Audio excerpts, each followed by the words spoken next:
done one of these before. We brought together some people that were involved in the original Viper race program back in the 90s, and I guess a little into the 2000s. And we thought it'd be interesting for those of you who maybe weren't around back then to hear some of the stories about how Viper got into racing and literally dominated the world stage of racing for a period of time. I'm going to turn this over to Sean Romick in just a second, but I have just a couple short things about the panelists. Gene Martindale is one of the panelists, and one time he brought out the new, this was like the 99 ACR, I think it was, to our Northern California region for a club event. And we were shooting a video for our Viper Owners Association national competition, and we called it Smoking. And one of my friends was selling his blue and white coupe to get the 98 GT2, so it was done. And so he was going to change the tires anyway, so we smoked those tires down the court, and we enlisted Gene Martindale to be the driver for that. So that was a lot of fun. It was. And my history with Neil Hanneman is that when they first showed the GTS-R at Laguna Seca back in 1995, right, we went around the Laguna Seca for the parade lap, and it was his project, so he was going to drive it around for the little parade. And the PR person came up to Bob Lutz and said, I was staying with Bob and Denise Lutz, and I'm like, and she goes, okay, it's time to go for the ride. You want to go? And Bob's like, no, I don't need to go. I don't want to steal anything from Neil. Let someone else go.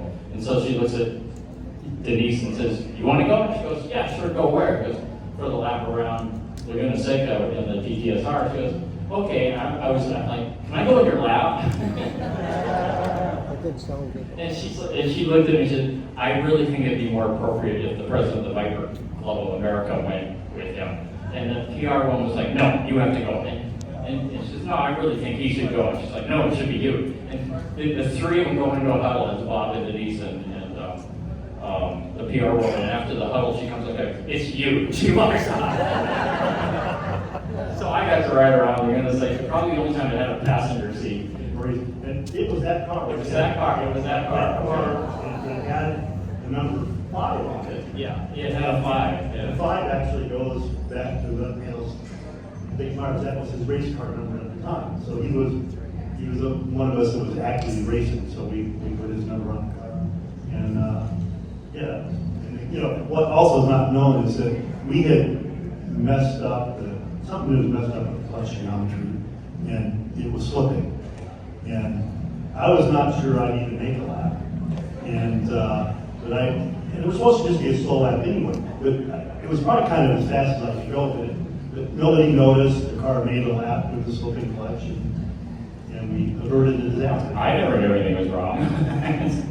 Anyway, so I'll stop talking. I asked Sean Romick here is going to be the moderator. As passionate as I am about Viper, this guy knows way more about Viper racing than I'll ever know. So I thought it was more appropriate that he moderate this because he'll know the right questions to ask of these people. So Sean, take it over. Thanks, Maurice. Appreciate that. Very honored to be asked to speak about this program. I've been fortunate to get to know these gentlemen a little bit over the years. I started the Viper Racing History website back in 2017. I tried to track down the history of where all these factory race cars went after they were done racing with the factory. And it's kind of expanded a bit to become just a repository for original documents, photos, stories. So this history isn't lost. And continuing to learn even today from these guys about all the things that went on behind the scenes to literally make this car a world champion. Just because I'm curious, how many here have some familiarity with it? The history of the car? And some are new? Okay, great. Any flip? Sorry, are any of your race cars left? When you say left, where are they? Still around? There are. So if you actually, I made a website, viperracinghistory.com. You can see the history of every one and where they're currently racing around the world. Now the cars have entered historic racing. So just this weekend at Laguna Seca, where you introduced the car, one of the factory cars is participating out there, chassis 27. So you can still see them running today. So, a little bit of a program overview. This was built off the 96 GTS platform. The goal was to go sports car racing, endurance sports car racing internationally. There was actually funding coming from Chrysler Europe and to try to get the Chrysler name for some of their other cars being sold overseas. Much like the production team that you heard from this morning, the factory race team was even smaller. I mean, just a handful of people at first that Neil had to select, and it was done in-house. A lot of the fans may think, or have come to think, that this car was done in France and developed exclusively there, but actually Chrysler did a lot of the design work here in the US. They did have partners, which we'll talk about, but the goal was to actually use as much of the street car as they could and the street car suppliers as they could. They didn't just want to go to aftermarket racing companies for everything. There was a hope to put this knowledge back into the company through its people. And the factory actually raced primarily through 95 to 2000, but then customers continued racing after that. Orica was a company that Chrysler worked with that continued to do evolutions on the car and support customer sales internationally. There was 5 prototype chassis built, we call them P cars, and they ended up building 51 of these GTS-Rs with C chassis.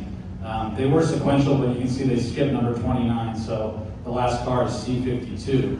The first 13 of those cars were built entirely in the United States at Chrysler facilities, and then from spring of 1998, they actually started assembling cars from parts sent from the US over in France. And as we talked about this morning with Mr. Myers here, that was simply because it was a lot cheaper to ship parts and assemble the cars over there than to ship a whole car with taxes, import duties, and everything that has to be done legally. To send a whole car, you can just send in parts and get around doing all of that. And it's really amazing how much success the factory program had when you consider the car was introduced in 1992, and they won 3 world championships consecutively and won 80% of those races during those championships. And then they came to race in the United States, won even more, and 2 championships there. And they won this car right here, won at Le Mans in the GT2 class in 1998, and they won in 99 and 2000 again before the factory program ended. And I'm sure many of you have seen a car where it's number 91, it's red with white stripes. You might have seen it when we visited Connor yesterday. That car won Daytona 24 Hours overall. It was the first American-based production car to ever do that in the history of that race. Viper did that 8 years after the street car was introduced. You know, it's always interesting to compare and contrast with like Corvette that came out in 1953. They had decades of a head start. And Viper did that in just 8 years with this car from these gentlemen. And then in 2000, we called it the Triple Crown. That team, to finish their final year, they won Daytona, the 12 Hours of Sebring, and the 24-hour Le Mans, the endurance racing Triple Crown, with the cars that you see here. I mean, production-based, American-designed GT cars. And then the customers took over. They won 2 more international FIA GT World Championships. In that period, 98 to 2005, they won more than 16 national championships. I'm not talking about your local autocross. And this is like the French GT Championship against Saleen, Porsche, Marcos, Lister. 16 championships from customers on their own. They bought a car from Chrysler and continued racing it. And continued to dominate all the way through to 2005. And you can see some of the other major victories. I ran out of space. That's just some of them.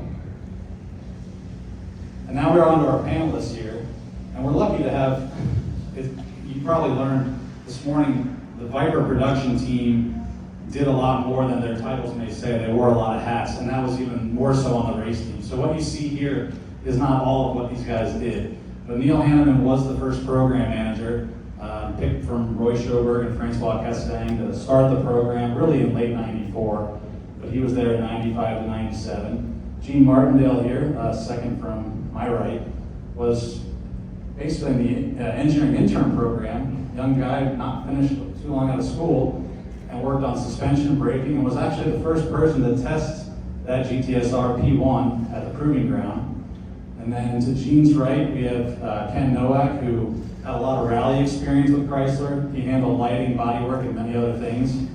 Dick Myers, right here to Gene's left, he took over as program manager for Neil, but as Neil mentioned earlier, He had a lot of chassis knowledge from his own racing that he brought into the program. And we have Ray Schilling down there in the perfect vintage Nazca Southwind racing shirt that I love.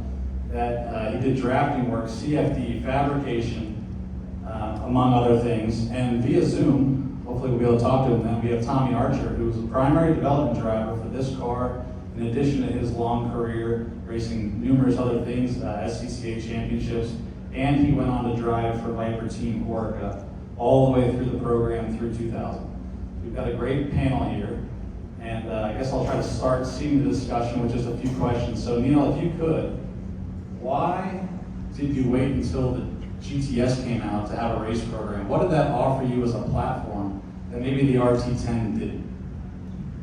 Well, we weren't really waiting. I think it was just a decision by Chrysler to go race. And we actually pulled ahead a lot of the 96 components.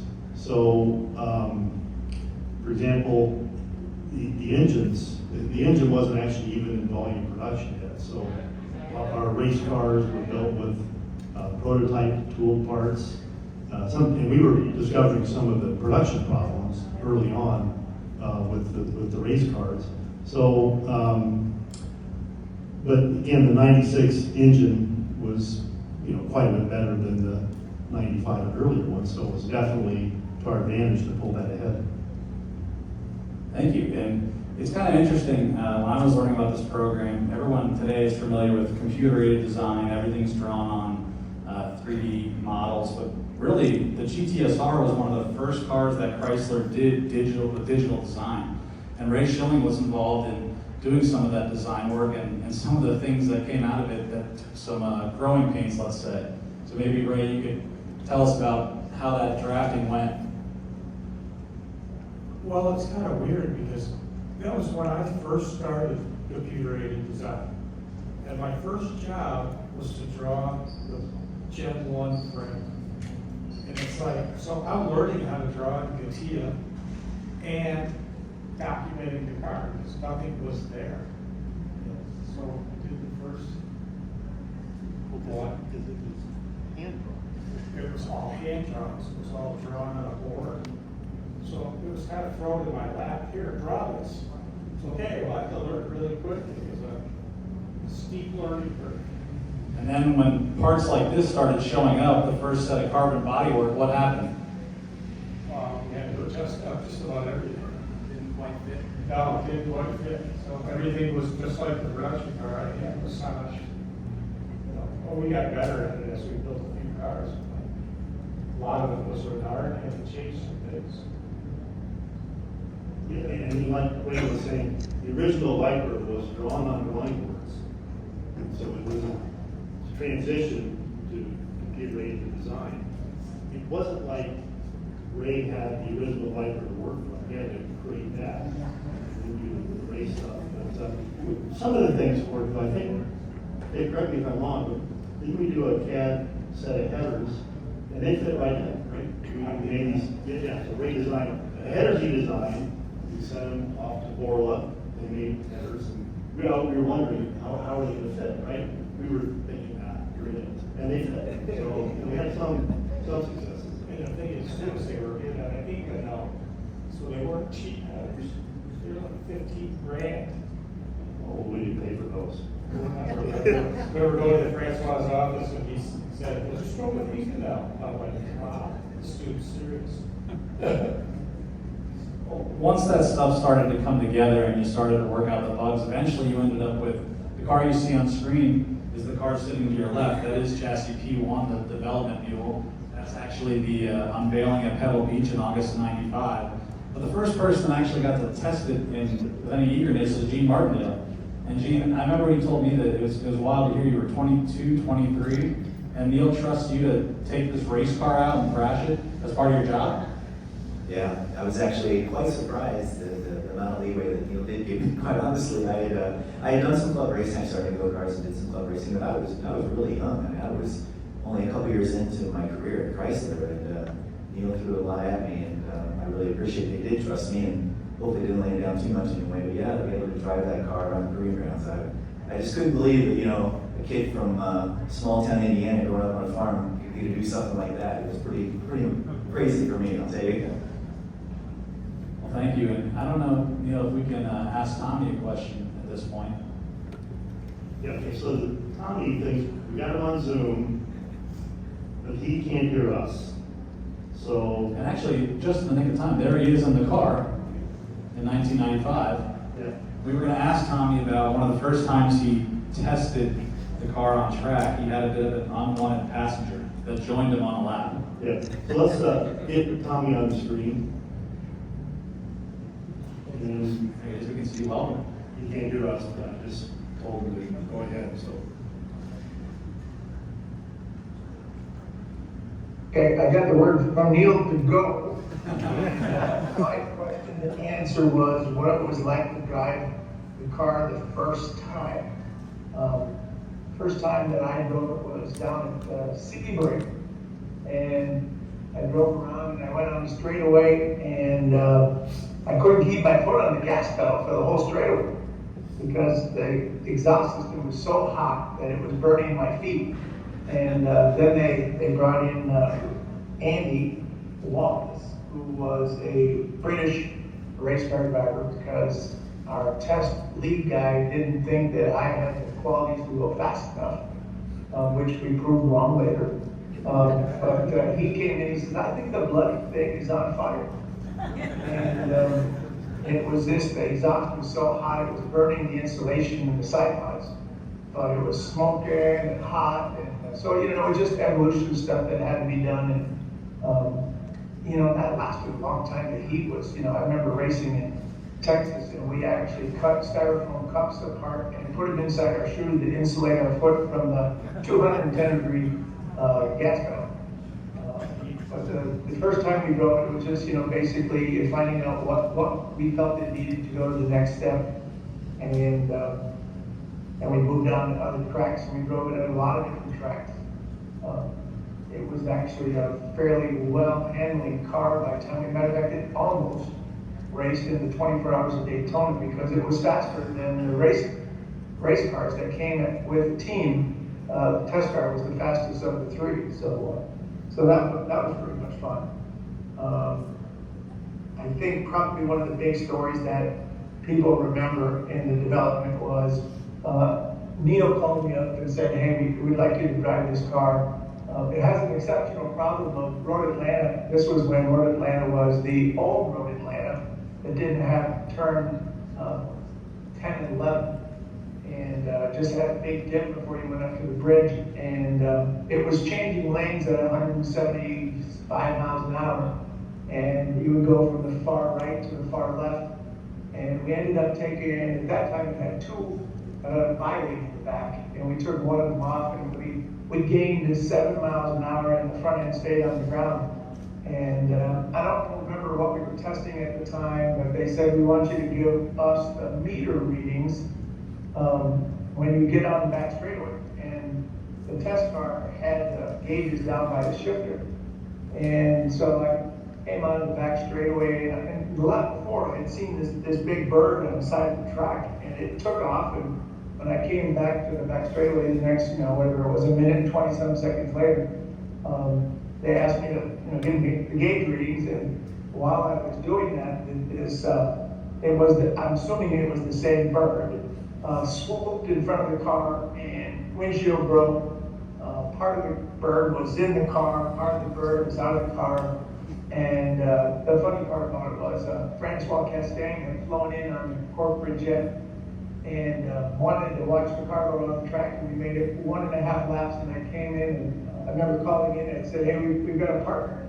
They said, what do you mean by that? I said, well, there's a part of an animal inside my car.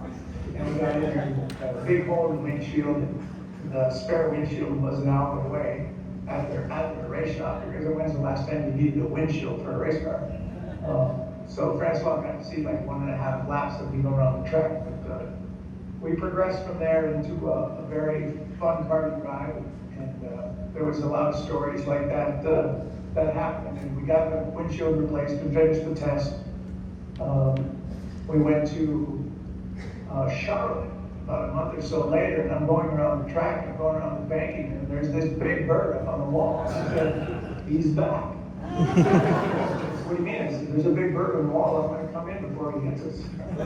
So that was cool, and they think, from what I've heard over the years, is that the hot running into the windshield, when they put the new one in, it wasn't probably sealed properly when they put it in. Back then it was glued to the car. And I was testing at the Chrysler Proving Grounds, and I got going on the long straightaway, and the windshield separated and it blew the roof off. And when the roof was being pulled off, it pulled the car up in the air, spun me into a 360, and I ended up going backwards down the track. And when I stopped, I said, well, we got a problem. And I said, what's wrong? I said, we need a new roof, and I need a new pair of pants. They found the roof, came back to where I was, and they put it back on, and we finished the test. They taped it up, and glued it, and we had a lot of weird days like that testing, because we always get something new. And I'll leave it at that. You guys can send me another question. I can hear you, by the way. Well, thank you, Tom. That was great. So we said we were trying to make this race car that Tommy was experiencing all these wonderful events in, but bring things from the street car and improve it. And if you look closely at these two cars, you'll see a number of differences. Some things you'll recognize right from the production car, but for example, the side mirrors.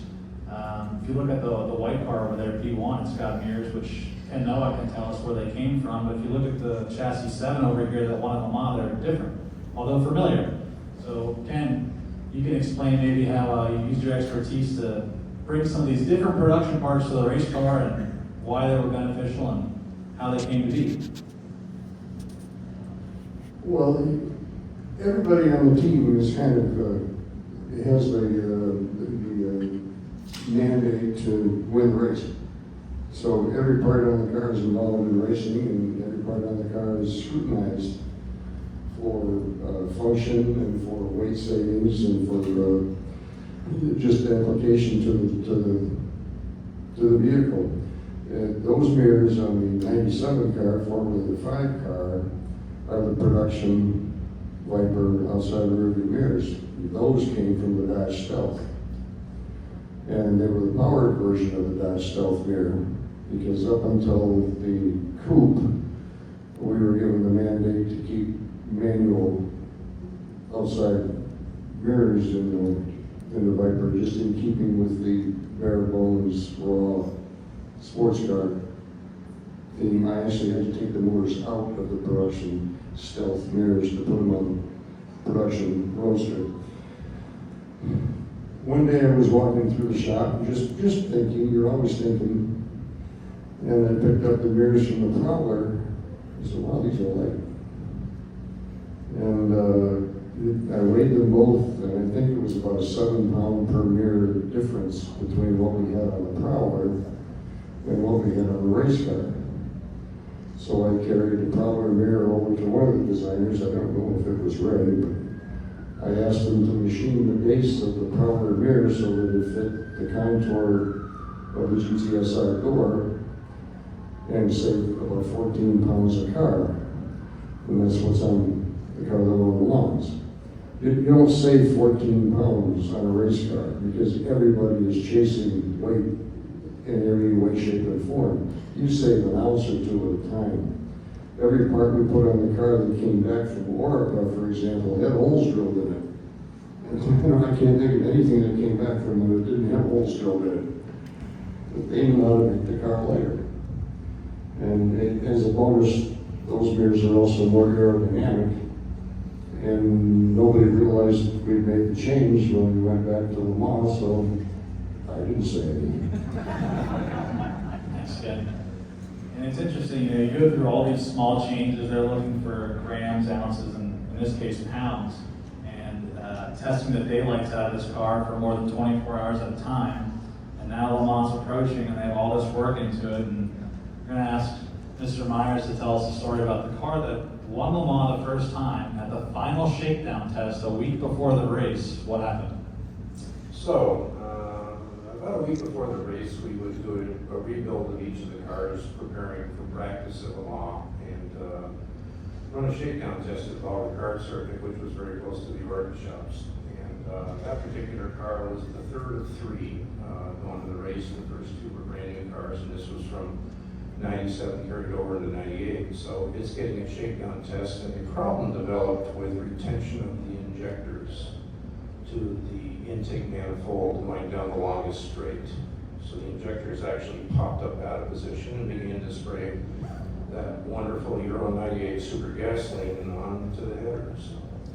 So I'm in England at the time, getting on an airplane at a Supplier, and getting on an airplane, and I get a phone call from Orca, and the first words were, "We've had a fear." Fear. Wait, say that again? We've had a fear.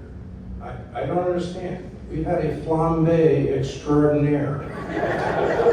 Oh, okay. What car? Whole thing, right? So I'm in the air.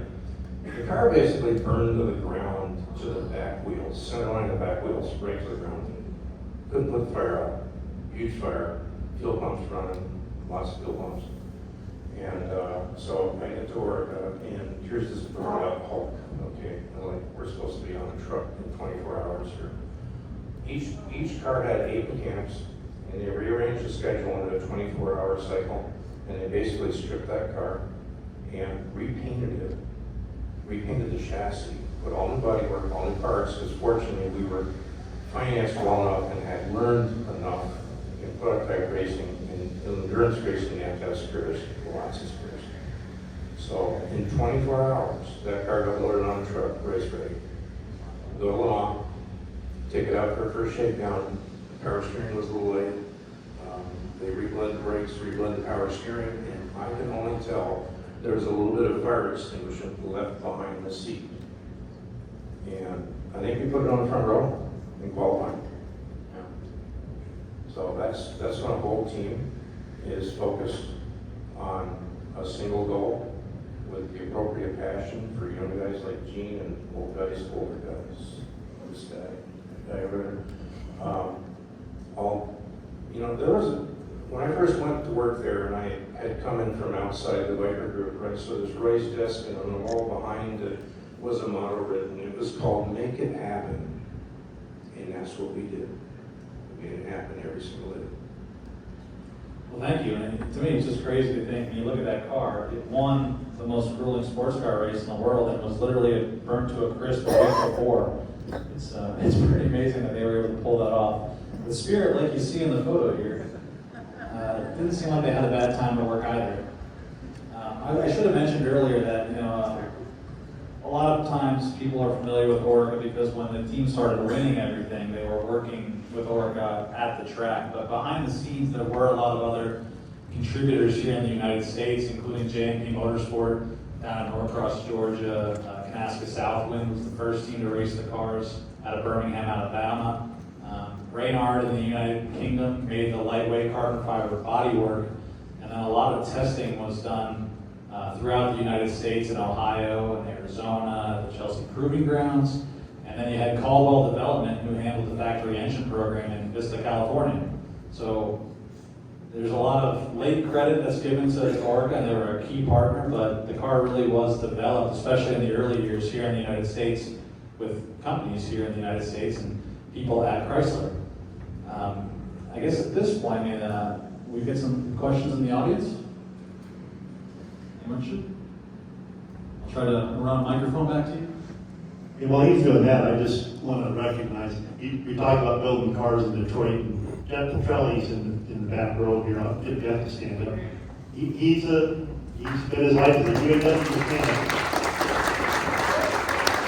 And he's in some of these pictures. In fact, the one with the 4 guys in the front of the car making a joke. 2 of the guys were from Orca, and the other 2 were Jeff and Jeff Reese. So Jeff Petrelli was involved in building, and I think Sean had up there the first 13 cars, and including this car right here, the one Le Mans, It was initially built right here in Detroit by UAW mechanics, particularly, yeah. So, just wanted to recognize him for that. Thank you for that. You didn't mention how you fixed the Flambe explosion. Okay, so basically, when I got there, the car was stripped of everything that was burned, engine out, transmission out, everything out, right? And they then sandblasted everything that was burned because it was a powder-coated car. Replaced the floor panels that are magnesium. They are riveted and bonded under the bottom. So it's a pretty intense process to get that all put back together. Then in went new wiring harnesses, new engine, new transmission, new radiator, everything was run. Leak? You said the fuel injection came out. We changed the design. Okay, so there was some epoxy involved, all the injectors inside the spool and the plastic part. And we went back, when we ran into such problems, we did go back to Chrysler Laboratories, which is staffed with all the guys that wore the white jackets. Yeah, and there we are. Look at that. There's that young guy on the left. That's really cool. Yeah. Neil's saying, why are you taking my picture? So around the clock, 24 hours, 24 mechanics, 8 from each team, put that car back together, completely back together, reran it, put it in the hauler, and got to Le Mans about 4 hours later than it was supposed to. That's dedication. That's dedication not only from the American side, but it was dedication from the French. And word is dedication to us. So starting with the production car, what did you hear from Orica or others about the, I guess, integrity or the stability or what that GTS was as a production car to base a race car off? What broke and how did you fix it that went then into production? Well, like I say, we were a little ahead of the 96. Actually, in June of 96, I don't know that production cars were sold yet, were they? We were on the track with those groups before the production. Yeah, so I'm not sure if we pulled a fast one over the line because it's supposed to be a production car, but I think they look both ways. But, you know, I remember that the cylinder head castings cracked, I think, in the engine, because we had some early castings, and those were all, well, we made tooling for, actually, I think we made different tooling for the race cars, and they took like 50 of those for the first production cars. We talked about that when we fixed Lotus' car. Yeah, so that was one thing I can remember where we improved the breed before the 96 car even got in production. Any other questions? So you mentioned epoxy on that fix of the fuel rail. Is that because you weren't able to homologate any parts to like hold down the fuel rail in time, essentially? So you guys just got glue and hopes and prayers, which just got lost, I think. Well, you kind of have to look at where the world was in that time frame where Chrysler was with fuel injection, which is kind of a new thing, and how you do fuel rails and how you hold injectors in and all that sort of thing. Now it's a bonded in clip, and you know the injector plugged into a boss, and the boss was bonded into a carbon fiber intake manifold because that was new for us too. So the experiment didn't go quite right first time. I think also some of you may have seen at Le Mans in '97, the cars were still white with blue stripes, and there's a fairly famous shot of one hitting a wall and bursting into flames.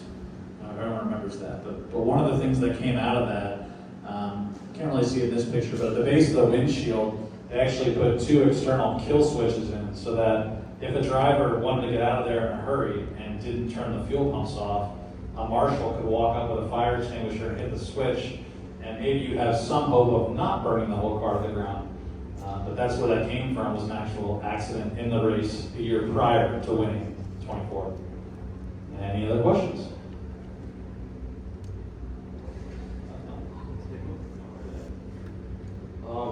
Why do you think since Viper hasn't really like captured the magic of this original car. Like this dominated everything in the late 90s, early 2000s. Not even just Enzo, but like Zaxby or whoever took it to a Nürburgring and dominated for so many years that they tried to basically ban the car by putting a displacement limit on the cars, and they blocked off 2 cylinders and still raced and came like second.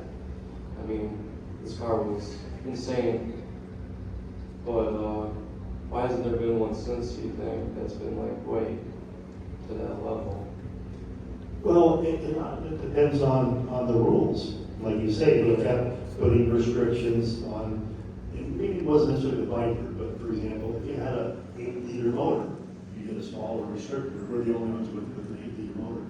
And even when we first started designing the car, there were competing sanctioning bodies. So we had Le Mans, there was a series called the EPR series, and that was going to morph into the FIA series. And so they had little different rules. And so it was tough to design a car. I don't even remember which one, but I think I just picked the rule book. I think it was the Le Mans rule book. I said, look, we're going to design a Le Mans car, and then we'll have to adapt it for whatever the other rules change to. And actually, Le Mans GT2 rules are the original car that raced in GT1 was actually a GT2 car in Wolf's clothing. So, or Chief's clothing. Well, Wolf's clothing. Whatever. It was a GT2 car. We made a few changes, but we were in '96. We were actually undercover looking forward at the rules. So '97 Le Mans rules, and which segued nicely into the '97 GT2 class.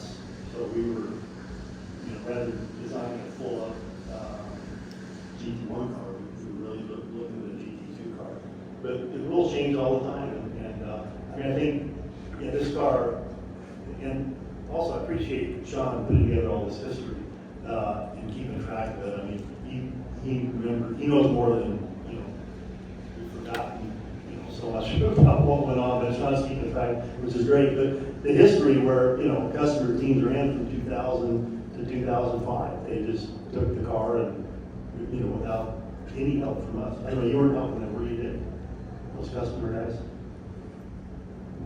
Well, no. I suppose the guys would answer questions, but there was no factory involvement in those race teams. And just so it's clear to everybody, I mean, this was the first factory Viper race car that you could actually purchase turnkey.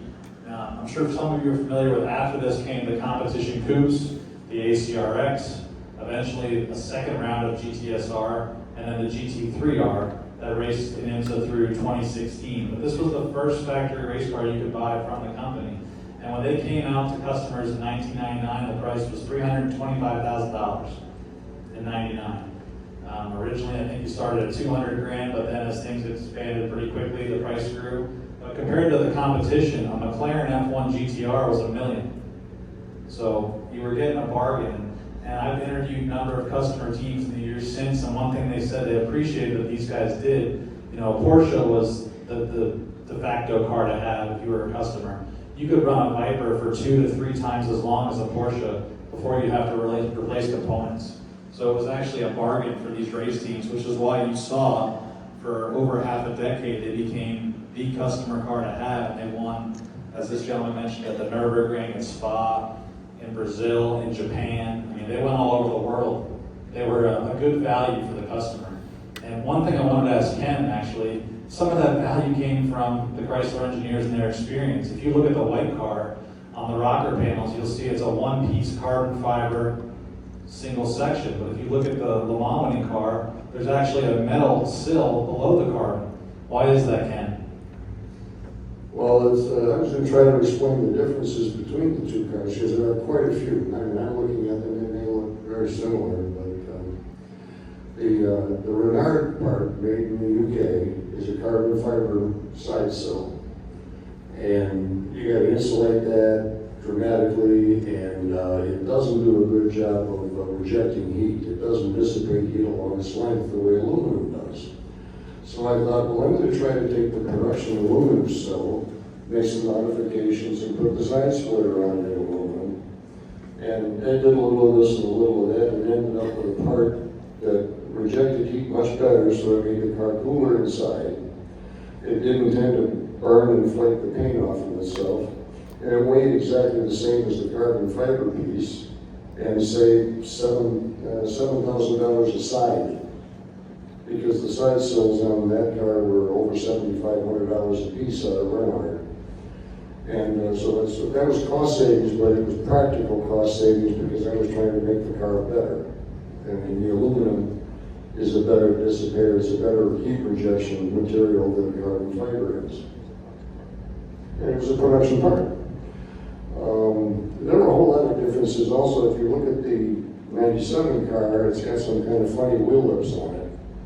That's because during development, we learned that making the front track, I think it was 60 millimeters wider, made the car faster. We could go into the corners harder, and the additional frontal area, the motor could overcome that. So the benefit was wider track, and we'll take the downside of the wider front end. So that's a crude attempt to go out and put a modification onto the car so that we could retool to this condition. And this condition is the way we ended up, I think probably after about a year and a half of development, that was the end result. A totally different front end. And lighting was also a critical item. At Le Mans, it's 24 hours, you gotta turn the lights on at some point. And typically, you're gonna lose a little bit of lap time at night because you're driving on headlights. And we were lucky enough, well, I was lucky enough to have some contacts from Pro Rally experience with Helen.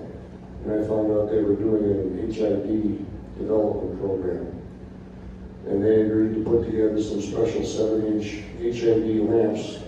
And at the time, the technology was new, and there were all sorts of ballasts. I think there were 2 ballasts per lamp. And these are big square boxes, and they weighed a couple of pounds, and there were wires all over the place, and then you had these big lamps. Well, I was all excited and couldn't get them to Le Mans in time, so I put them in my luggage. And got on the airplane and flew to France. If you want to ever run your luggage through I think through the X-ray machine in France, when it's got all that inside of it, the sound of Uzis clicking is deafening. And they're all speaking French around me. I know nothing about anything. So it's like I'm just kind of quietly standing there, and all I could say was, "Yellow." Oh, I said, "I'm all right." So they pat me on the back, and we're all set. Close up my luggage, and I'm on my way. It's one of my favorite stories, certainly. Other parts of the production car that I'm sure some of you have second-gen ACRs. I mean, you might notice your multimatic dampers. I mean, that came from a tie-in to the GTS-R, and Gene was involved in the transition directly between Coney and Ski multimatic. Maybe you could enlighten us on how that came to be and how these people saw on their cars they end up with multimatic dampers.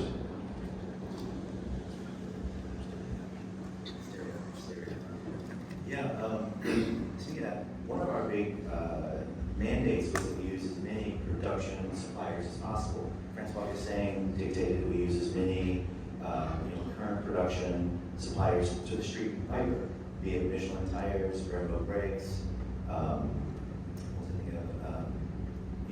Warner for the transmission, all those can go on and on and on.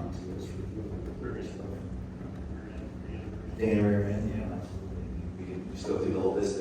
So the idea was that the race car would improve the breed, right? And that was for us on the whole vehicle side. That was also with our suppliers that we just mentioned. So they would also learn and improve. And those things that were in, for instance, the 4-gram gearbox are still in there to this day. The trimming boxes, it's incredible what happened. But anyway, so one of those things was we were using Coney shocks at the time. So we went to Coney, and Coney actually did already develop race parts, race shocks. And so the initial shock we went with was actually what they were currently using in the IndyCar series. So it was their state-of-the-art shock. And we worked with them, worked with their engineers, and we did that for a couple of years. And honestly, we just over time felt that they weren't giving us quite the service we wanted. the product wasn't bad, but some of the machining wasn't good. We thought the quality wasn't where it needed to be, and also the actual service, like the people coming to the track to help us rebuild the shocks and tune them at the track. So Penske approached us, and Penske, you guys know Roger Penske, he started his own shock company for his IndyCar program, and they were kind of the pinnacle at that time in America. And we talked to their engineers, we met with them, and long story short, we went to Penske, and they gave us incredible parts and incredible service both in America and in Europe, and that really set us a big leap forward. And then, the next year, Chrysler started talking to Multimatic to use their dampers on the road car. So again, moving the streetcar groups, the race car groups to be a streetcar, we switched in to the Multimatic dampers. So that was kind of the evolution, and that was basically the background behind it. It was very interesting, and dampers are incredibly important in a race car to make the car handle and go faster on the racetrack. It's always interesting to me. You were almost fortunate in a way that the factory suppliers were Brembo and Michelin. I mean, you had some great partners to work with that led to some success on the racetrack. And unfortunately, other manufacturers benefited from that once this program ended. Their yellow cars, and they got tires and drivers in some cases that helped them out, that were really developed on Viper. Yeah, that's absolutely right. Ken mentioned the fact that we had fender flares on the front of the original V1 car. Part of the reason was we were at that first test that Tommy was talking about earlier at Sebring, and we're like, we just couldn't get the front tires to work, and we all put our heads together, with the Michelin guys, and we decided, hey, we need to widen the front track width to load the front tires better, and that was that. That was kind of moved us forward there, and something I guess like a first Daytona race, we put in, how many transmissions did we put in that first race? Was it 6 during 24 hours? Too many. Yeah. Yeah, we put literally, I think it was 5 or 6 transmissions in a 24-hour race. But later on, that transmission became bulletproof in the race car and the road car. And that was just the learning, the teething pains that we went through. Neil was mentioning the engine and stuff earlier. All those things is what this car was able to produce. It's crazy to me. I don't know how many of you have ever had the pleasure of putting a transmission in your Viper, but the factory guys got down to where I'm pretty sure they did one in 22 minutes in a race. So I mean, in a 24-hour race, you lose 22 minutes. That's a lot, but you're not out of the race. And I personally had the joy of doing it. And I certainly can't get anywhere close to that. It's incredible the proficiency that the mechanics even were able to reach on this program to swap that heavy gearbox in that short amount of time and still possibly get on the podium. And don't forget the car's screaming hot, right? Because you come in, you're running as hard as you can on the racetrack, the car's hot, everything's hot on it. Then you say, let's change a hot transmission inside of a hot race car. There's been some other stories I've heard, maybe Ray can share them with us, where there's a lot of glamour associated with this. You're standing on the podium at Le Mans in front of the world, but to think that where some of these cars came from, Canasca Southwind, you said at Birmingham, Alabama, that's one of the first cars. There was a way that you were trying to track where some of your road visitors were living for lunch. Maybe you could explain how that worked. Charlie's shop was not the best in the world. So we used to go to lunch at this place called Dreamland, and they served ribs. And we'd always have a couple ribs left over, so we'd sauce them up really good, put it in the middle of the floor, and then the next day we could tell where the rats took them. So then we knew where the rats lived, so we could kill the rats. And from that shop, you had a car finishing 10th overall at Le Mans. Yes. I don't know if Mr. Penske would appreciate that, but I thought it was pretty interesting. And if we'd have had double lip seals on the GT1 car, I think we would have done a whole lot better. The car would just eat up the bearings. Yeah, it's pretty wild. They sourced wheel bearings from Riley and Scott. Maybe some of you are familiar with them. They made Trans Am cars and worked on Indy cars, and eventually came to work on the later edition GTS-R. But these guys were pushing their parts further than they had to higher speeds with a production car.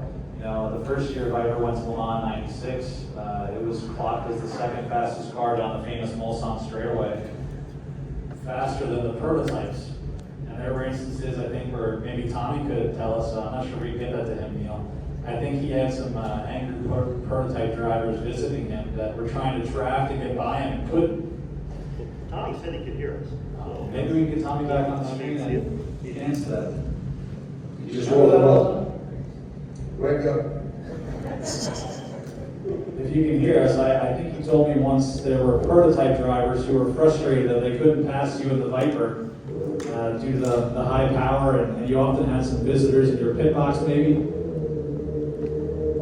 Well, yeah, it was in the early years when we were running unrestricted, the car was one of the fastest at Daytona. I think we were second or third fastest, and they would use us as their draft. Obviously, they were way lighter, and they could get by us, under braking and stuff like that. But Le Mans was interesting because over there at night, and not a lot of drivers wanted to drive at night because we had to have the yellow light. But we were fast down the straightaway, and they would dislike when you didn't let them go by. But we also had our race to run, and so we were a little stingy with that. But it was interesting when they would catch you. They could catch you, but then to pass you was a different thing because we were just so fast on the straightaway. That was interesting. Thanks, Tommy. We were talking about pictures earlier. There's a famous picture of, if you follow them on, when the Mercedes had a problem with their cars would take off and fly. I don't know if people remember that, but Mercedes cars would actually just go airborne right off the track. And there's a famous picture of a Mercedes in the air, and it's shot down the Mulsanne Strait. If you look closely at the picture, there's a Viper. It looks like it's right under the Mercedes. So the Viper the Mercedes was a little behind the Viper, but Tommy was driving that Viper at the time, and I don't know if Tommy can hear you, but what he told me was, I looked in the mirror, there was a Mercedes. I looked in the mirror again, there was no Mercedes.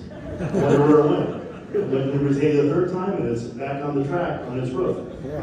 Something like that. But anyway, just famous pictures. Tommy has an interesting view. Yeah, probably the most unique view of that whole crash of anybody. That picture is in the slideshow. I don't know if it's already popped up or not, but you might see it on up there. Just straight up in the air, it's like a cartoon when you watch it. It's unbelievable. It ended up in the crowd, but nobody had it. I think they launched 2 that weekend. So thankfully no one was hurt, but it's an iconic photo, obviously. And thankfully it didn't land on a Viper that went on the wind. One thing is, somebody just mentioned restrictors. And I always found it fascinating. The restrictors on these 8-liter engines, we had to run 2 restrictors. You could not get a golf ball through either one of them. This microphone will not pass through the air intake on these race motors that were winning the lawns. And if you're not familiar with that, basically, even back in those days, they tried to equalize the performance. So if you have an 8-liter V10 Viper racing against a 3.6-liter turbo Porsche, they tried to balance the air going into the engine to make it a little more even, but what they couldn't do is balance the torque of the V10. So there are many times you'd see the Viper running around, and it sounded quiet, almost at low RPM, but it's leaving black marks coming out of the corner just with torque. And the other manufacturers that make higher RPM engines like Ferrari and Porsche, in a 24-hour race when you're running with all these different kinds of cars on track, that torque and reliability at running at a lower RPM with a naturally aspirated engine, even though it was heavily restricted, really favored the Viper. And the great part was, every one of your street cars came with at least an 8-liter V10. So it's not like some of the other brands that had to put a bigger engine in their car to be competitive. They already had that. So it worked out fairly well. We had to choke it down to go racing. Are there any other questions from the audience? What was the top speed during that time of racing? Roughly. I have some pie data from the cars. Start finish line at Daytona was around 190. 212, almost saying. Well, I think over 212.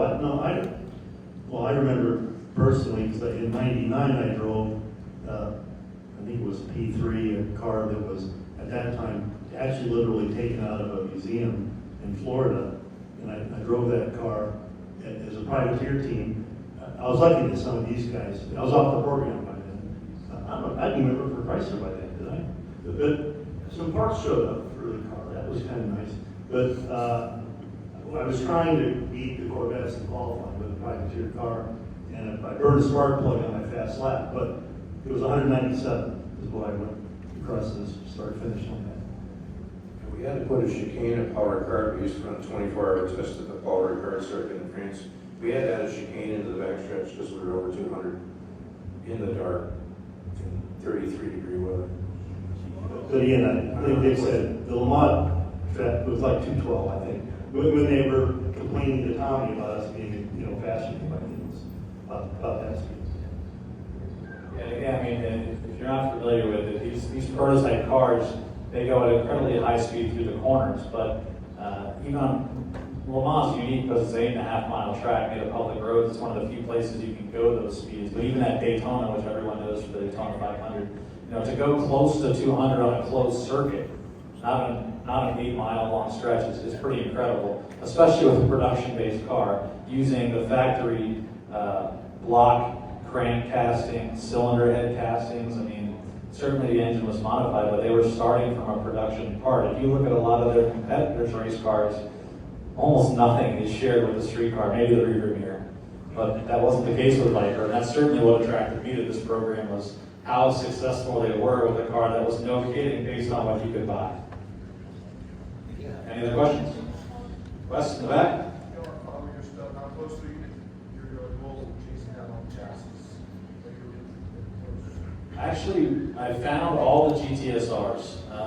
That's taken a few years, but I think we know where they all are now. Unfortunately, only a couple are no longer with us. The competition coupes and some of the later cars that didn't race at quite a high level, those are still missing out there in the world, still looking for them. But GTS-Rs, I can tell you where all those are and what they did. It's pretty fun. Maybe some of you saw yesterday at the Monterey Jet Center, they had an auction. One of these factory cars went up for sale, and I believe it bid to $885,000 with fees and didn't quite meet reserve. So the cars are increasing in value, especially these GTS-Rs. I think on record are the most valuable Vipers ever built, even more than the street cars. So they continue to increase in value as the history starts to be appreciated as time goes on. So I certainly like that. Okay. There's been a partial answer, but you guys got to spend half of a decade kind of doing like a dream job. You got to be part of this historic effort that as many of us watched it at 17, 18, 19 years old, just kind of, wow, this is so cool. When the factory shut it down, what did you get to go on to do? I mean, you got to race, did you get to have another project? Did you help with customer teams? Did you help with Eureka to kind of keep that passion kindled? Yeah, well, I was gone from Chrysler before they shut it down, but the gene was to, so I guess, Nice day till 2023. Minivans, really exciting. Just kidding. I ended up going to NASCAR. I worked on truck, Xfinity Series, Cup Series. Then I worked on Pro Stock. And I worked on Pro Stock Funny Car. It just kept going and going. I worked in the wind tunnel. So, racing. yeah. Yeah, I just went back to, I was kind of a jack of all trades, so I went back independent production, working and getting the Gen 3 car ready for production. It was a whole new project, and a lot of the prototype stuff is like, there's the insignia on these, so a lot of it, so never make it. We had one little thing that nobody seems to know about, Dick Meyer started a little ceremony where we would name each of the race cars with our daughter's first names. We had it written on the top of the road. Which daughter is yours? Which one? This is your daughter's. That's Galen's car? That's Galen. That's Galen. I don't know all the rest of the names, and I haven't found my Andrea yet. I know we put it on the car, and I can't figure out which car we put So my daughter's C6 name was on. my daughter, which is Megan, the red car, it's not. So they all signed at the top of the roll cage, right? So these guys, they've got me calling up owners all over the world saying, can you take a mirror and go out to your roof and look on the back and see if a name's written there, and why do you want to know that? Unfortunately, through the process of time, since they were just written in marker, we've had a hard time finding these names, especially when cars like this have been on fire multiple times. But we're still trying. It's a fun Easter egg hunt. It was a little personal note, I don't know, not many people know that. It's kind of cool. And you had a story? That's fine. Okay, so we'll talk about speed of the Viper for a second. So we're at Le Mans 98, and at that time, the lap record for a GT2 car was about 4 minutes and 1 second, something like 4, just barely 4. And one of the things we learned from Oreca was about how not to get re-regulated. So we ran the lap time target a lot because the car had such tremendous torque. And of course, which annihilated tires pretty quick. Michelin worked really hard to come up with a tire that would stay underneath this car. So we're at Le Mans, and we were told drivers, you cannot go faster than 4 minutes flat. That's the lap record. If we go really fast, we're going to get re-regulated. Let's be cool. And drivers, of course, weren't happy with that at all. So now they're having a contest to see who can get closest to 4 minutes flat. We see the brakes on 100 yards from the start finish line, and these guys are talking to each other on the rudimentary radio system we had until they got to 400.29. The next day, we allowed one of the drivers to run 3:59.5 or something like that, break the record. And, the press is all excited to put it on page. So drivers came to us and said, like, we're really frustrated. You're not letting us run this car like that. We run. I said, okay, this is what we're going to do. There's a timing beacon at the end of the whole scene. So I said, you run flat out from the start finish line to the timing beacon, and you can putter around and go to the timing beacon again and run flat out to the start finish line. We'll put the two halves of the lap together, and you can run a fast lap because it doesn't show up on the timing board that way. So 10 lap hole tires, not qualifying tires, the car ran a 3:52. Wow. And that's what we had in our hands. And the drivers, realizing that at that point, got together, they qualified 1, 2, 3, and when the rain dropped, they pulled over and let all the Porsches by. And Porsche's strategy went right out the window at that point. They had no idea what to do because they were going to chase Vipers for 24 hours. Now what? They all crashed out.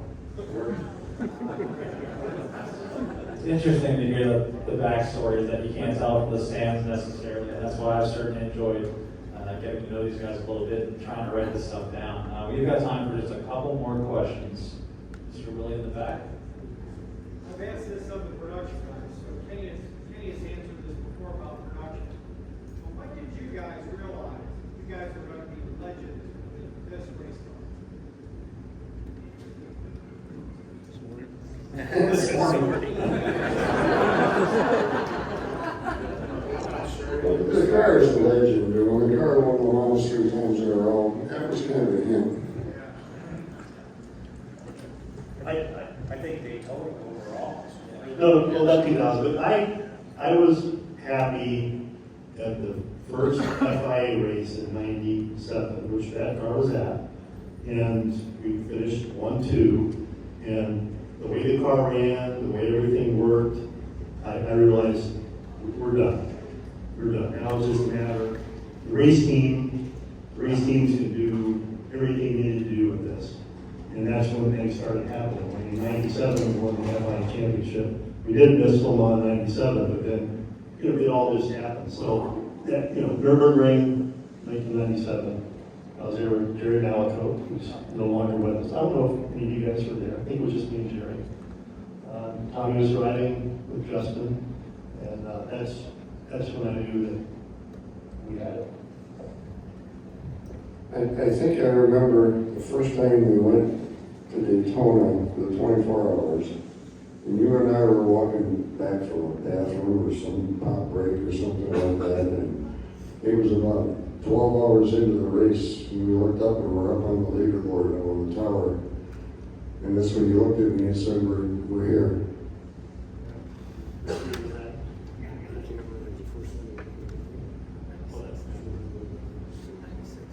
Well, we were on the leaderboard, but I would say then yeah. Yeah, that's one thing that kind of attracted me to the cars is, that same car you're looking at that won Le Mans, it was the first race win of the year before and it looked totally different. So under that skin, there's more history. These cars evolve over time, unlike a street car, they kind of live multiple lives. So you can have one car that maybe looked 10 different ways across its lifetime, And it's kind of fun to uncover that, in addition to searching for family ties under the skin and everything else. One last question, anyone else? You might have already said this, but is all of this information and pictures going to be available in a book? Yeah, she asked, is all this history and pictures and whatnot going to be available in a book? So I have been working on that for quite some time.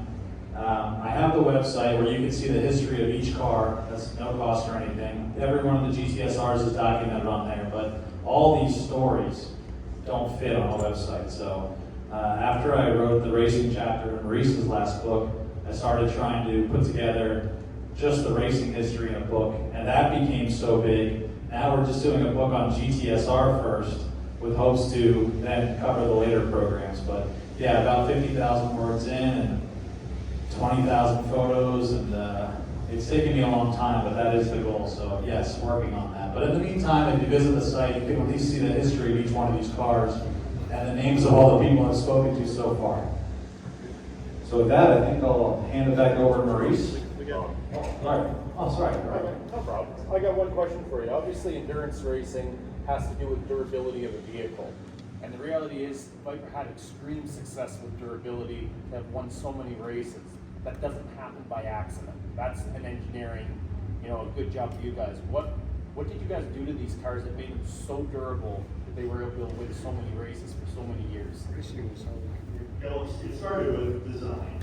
And for example, we look at the whole car, we knew what parts were going to work and what worked. In fact, the racing industry in general looked at our first car, and we were criticized for not using half shafts from a specific race company called Metalwork. And they designed the shaft, not our half shafts, I think we call them shaft and ass. But they were a little heavier, they were a lot cheaper, and we knew they could do the job, and we had done the design work. Now, the next thing was testing. We did a lot of tests, and they talked about, having to alter Paul Ricard. But Paul Ricard was, a couple miles from work. I mean, they were right on the site there. So we did multiple 24-hour tests there. It got to the point where, yeah, we broke stuff, but then we couldn't break anything at some point. So a lot of testing.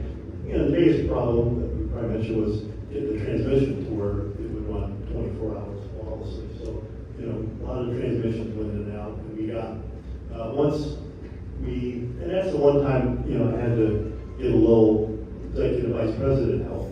The Board Warner was a reluctant partner, but Francois really wanted us to work with them, and I told him, you need to make a phone call. So he called, and then at that point, one guy that was helping us kind of in his spare time became dedicated to the program, I think full-time. So a guy named Steve Holman, great engineer at Board Warner, was basically, they took the leash off him to make that gearbox into still was never what we call a race gearbox. You could take one of those Le Mans gearboxes and put it in your Viper and drive it around, but it became a very strong, stout gearbox. Just the production car, though, we started developing the thing into a bulletproof unit using mock 24-hour races. I think most people know that story, but maybe you don't. When we were developing the car, we were kind of the redhead stepchild of the corporation because minivans made the money and that sort of thing. And if there was a problem with the transmissions in the minivan, for example, everyone at the proving grounds was 24/7 testing transmissions. And we had beautiful red Vipers sitting out in the field getting bird shit on them because nobody could touch them. So what we did was, since much of Team Viper kind of morphed over from Team Shelby that Mr. Pete Gladys over here ran, we were doing endurance racing with Shelby Chargers and Daytona. We built the GTU Daytona with a 400 horsepower 2-liter motor, front-wheel drive. We did a number of things like that, and right around 1988, 89, we started hearing about this Viper thing. So all of these endurance racers started kind of making our way over to Viper. So let's make a real car here. And because we couldn't get testing done at the proving grounds in a timely fashion, we decided, well, we know something about endurance racing. Let's go to, say, Nelson Ledges, probably the crappiest little racetrack on the planet. And they ran an event called The Longest Day. And it was a 24-hour endurance race. At the time, we were running showroom stock cars. And we would break the racetrack as opposed to the racetrack would break the cars. I mean, it would just crumble within about 12 or 14 hours with 65 or 75 cars racing around it. We went there with Vipers, and we simulated 24-hour races. And we brought mechanics, and we brought the welders, and we brought the hammers, and we brought all the pieces and bits that we needed, and a lot of tires. And everybody who had some racing background, had SCCA licenses, whatever, jumped in the car and we'd run a tank of fuel, and do a pit stop, put another driver in, send it back out. And when we knew that we could complete 24-hour races with all of our parts, with no failures, we said, okay, now it's time to go let the car sit at the proving grounds and get bird shit on it. Because we already know that it's going to pass. So we had a car that could survive 24 hours of torture before we even started the GTS-R. Well, thank you, and I certainly appreciate each one of you for being on the panel today and continuing to share these stories. It really entertained me, and it's fun to hear what new ones pop out of your memories when we talk about some of these. So thanks again, and I'll hand it back over to Bruce.